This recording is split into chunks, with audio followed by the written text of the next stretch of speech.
One of the ways that through school and work autistics have been convinced that they're less, convinced that they're not good at things, is monotropism, which shouldn't indicate something like that at all. I'm Sol Smith, an autistic and ADHD life coach. I wrote the Autistic Guide to Self-Discovery, and I run the Neurospicy community. Monotropism is a way of describing the cognitive style of autistics where their intense interests can be described as narrow and by other people. But what it means is that you're very invested in the things which interest you, that you have a flow-like engagement with things where the rest of the world seems to go away. For example, maybe you miss meals, you wait really long before you get up and go to the bathroom.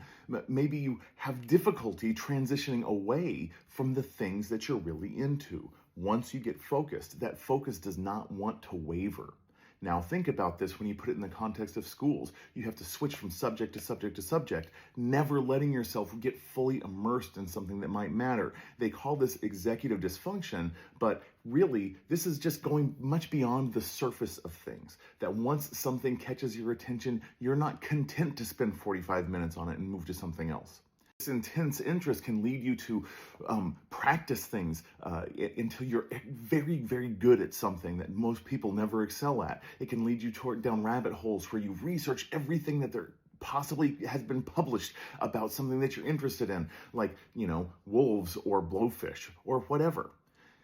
The point is that monotropism is an amazing strength, but our world is not built for it, where you have to wear several hats at work, where you have to switch between subjects, where you're expected to be exactly as good at math as you are at English, as you are at history, as you are at biology.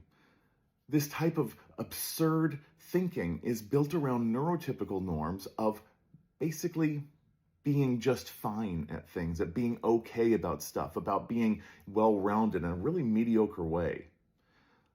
Most neurotypicals would probably even enjoy getting more invested in things that interest them, but that's not the way that we built the world. So this becomes one of the main reasons that we are socially disabled and not insufficient.